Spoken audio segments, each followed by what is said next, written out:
Dear global students, welcome to Econ 241, Global Economics Issues. I just want to take this opportunity to briefly introduce myself. Some of you may know me already. I'm Dr. Sudesh Mujumdar. I chair the Economics and Marketing Department here at USI, and I'm also a professor of economics. I came to USI in 2001. Before that, I taught briefly at Miami University, Oxford, Ohio. In terms of my academic background, I have two masters in economics in different areas of specialization and also a PhD in economics. So I essentially stayed in economics all my life, and I owe this largely to my dad, who's also an economist. So while my dad said I could pursue any career I wanted, I could major in any field, specialize in any field, somehow I felt that he strategically designed my environment so that the only choice left was economics. The only books I found around the house were econ books. I couldn't find anything else. And those were sort of pre-internet days. I guess I'm dating myself, right? But my sister somehow managed to stay away from economics. I guess my dad and I turned her off from economics. So uh, she ended up being an architect. My dad and I would have these debates about exciting topics like monetary policy. I'm sure that you find that exciting. And of course, my mom and sister would quit the dinner table in like 2 minutes once she heard us go having a debate about what we should do to lower the inflation rate. Nothing too exciting. But so that's my background about my academic background in economics. And the thing with economics, and I just brought it up about how some of these things find how some of these topics in economics appear to be boring or not so engaging. And part of the reason, of course, is that many of you may have had some econ course before you came to college. Maybe you had an econ course in high school, and so for a lot of students that when I talk to them about the experience they've had with economics in high school, it's not been a good one.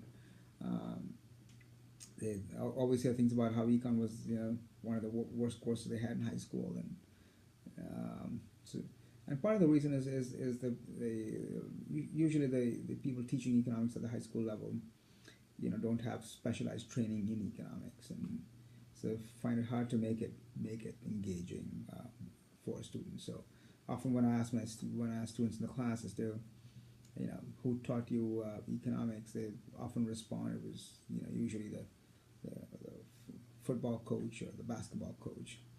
And so I mean, nothing wrong with that if a basketball or football coach teaches the economics, but there's only so much they can bring to the subject in terms of depth and making it engaging, right? So it's like me trying to coach your football team in high school. I have no training in football, and if I were to coach your team, yeah, you'd have the worst season ever. I can guarantee that. So I mean, that would find even that would it'd be so it'd be so crazy to think about someone with no training in football to come and coach your football team, but somehow it seems okay for someone with no specialized training in economics to come and teach economics. So when I put it in this way, people always think about, oh yeah, that makes sense as to why it wasn't so engaging. So in this course, we'll try to make it somewhat engaging. It's an online course, so there's only so much you can do in terms of making it engaging. We'll give it a shot. And so that's my sort of academic background. In terms of I've also done lots of my background in terms of research and other kinds of work. I've also done quite a bit of consulting work for different kinds of companies. You might recognize some local companies like Vectron, Holiday World. I've done consulting work for the state of Indiana, and a couple of different kinds of projects. So I've done consulting work for the government of India. I was a visiting scholar at the Reserve Bank of India as well, which is like the Federal Reserve of Federal Reserve here, like we have here in the U.S. That's the counterpart in India is called the Reserve Bank of India. So quite a bit of practical experience as well doing and so in terms of my academic research, my research areas my research area is applied game theory, and so I use game theory to try and make sense of different kinds of phenomena. So So so my academic research and my consulting work help both make me a better economist. So in terms of my practical work, it's given me a good sense of why certain kinds of policies or certain kinds of strategies may or may not work on the ground. So, and in terms of being on the ground, I've also actually physically been on the ground in many different countries, and that's important from the perspective of this course. I was born in India, then we kept moving to different countries because my dad's job. We moved then from India to a country in Africa called Zambia. And then after that, we were in Tanzania, and then we were in Mauritius. You should look this up. Mauritius. It's a nice island near Madagascar. If some of you are thinking of holiday travel or honeymoon destinations, a good place to look up. Again, I'm not being paid by the Mauritian government to give them a plug, but then I was in Belize, in Central America for a while.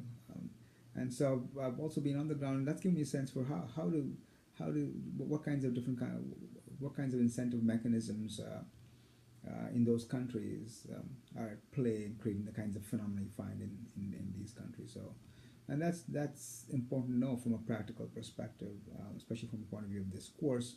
You might say, why does this particular policy that's designed for for one country, why does that not work in another country? And so, having actually been on the ground, this helps me make sense of why that might be the case when we look at the kinds of incentive mechanisms, the kinds of that work through the different kinds of institutions in these countries. Then we begin to make sense of that. And so, in terms of making sense of things, we'll use something called we'll learn a tool called incentive scan. I'll talk more about that in my next video on the overview of this course. But that's sort of all for now in terms of introducing myself. I've gone on and on. I can keep going once there's a camera here.